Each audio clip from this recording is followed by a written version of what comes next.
Hello. Before we begin, I want to thank you for listening. It means more than you might think. Welcome to my story.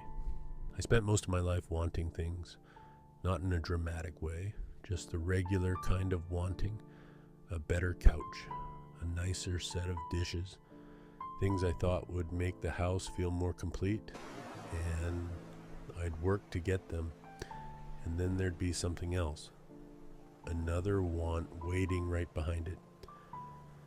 It wasn't until I was in my 70s that I realized what I'd been carrying all those years.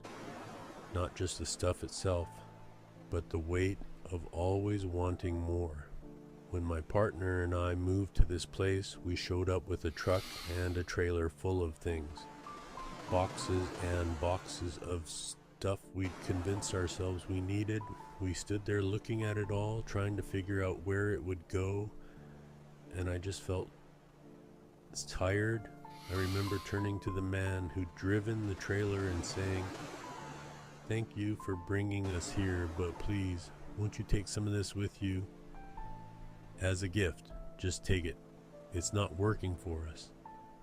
He looked a little surprised, but he took a few things, and after he left, we kept going. We gave more away. We let go of things we'd been holding on to for no real reason, except that we'd always had them. It wasn't a big dramatic decision. We didn't sit down and say, "Let's become minimalists." It just happened. Slowly. Naturally. Like water finding its level. What I found underneath all that stuff was space. Not just physical space in the house, but space in my mind. Room to breathe. Room to notice things I'd been too busy to see before. I look around now and I can tell you exactly what's here. A table, a few chairs, books I actually read, a cup I use every morning, things that serve a purpose or that I genuinely care about. Nothing extra. Nothing waiting in a closet for someday. And you know what? I have everything I need.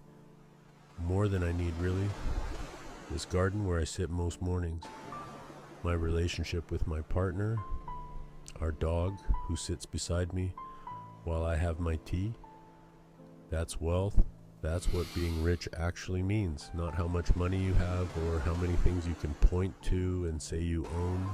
You've got to be rich in your soul, in your being. That's where it lives. That's the only kind of richness that stays with you. I think about my mother sometimes when I'm driving into town. She used to tell me to keep my hands at 10 and 2 on the steering wheel. I still do it. I still hear her voice. And I realize that's what lasts. Not the furniture she had or the things she collected. Just her voice in my head reminding me how to hold the wheel. When she died, I lost my anchor. She was my everything. We lived together for years, looking after each other. And when she was gone, I didn't know who to talk to anymore, who to bounce things off. I sank for a while. I won't pretend I didn't, but I survived it. And what got me through wasn't stuff. It wasn't things I could buy or accumulate. It was the memory of her warmth. The way she loved people. The way she taught me, without meaning to, that life is too short to hold grudges or stay upset. I'm 80 now, and I don't think about running out of time. I know people expect that at this age, but I don't. I'm living in the now. Right here, whatever comes, comes. I'm okay with it. I'm not sitting here wanting to be younger or wishing I'd done things differently. My mindset isn't old. I still enjoy the lighter side of life. I still feel young in the ways that matter. And I think that has something to do with letting go, not carrying all that extra weight, not spending energy on things that don't serve me anymore. I look at people now and I just want to hug them. I don't carry negative feelings about anyone. If I bumped into someone I had a difficult time with years ago, I'd open my arms. I'd say, "I love you," and mean it. Because in the greater scheme of things, how silly was all that conflict? How much energy did I waste on being upset? Being kind and gentle is so much better for you, your soul. And when you show warmth and love, you usually get it back. And if you don't, well, you're still putting it out there. You're still making the world a little warmer.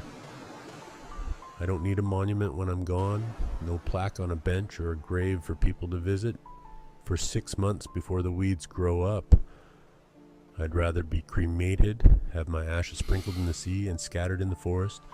That feels right to me. Simple. Returning to what's real. The people who are close to me will remember me. That's enough. I hope they remember me as someone who was kind, gentle, considerate, someone who was present. That would be my parting shot. What I love about where I am now is this feeling of contentment. I'm not wanting more. I'm not chasing anything.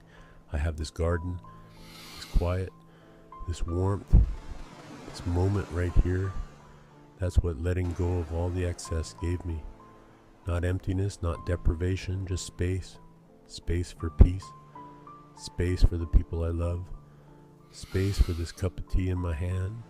And the light coming through the trees. You don't need much to be happy. You really don't. Just enough. Just what matters. Just what's real.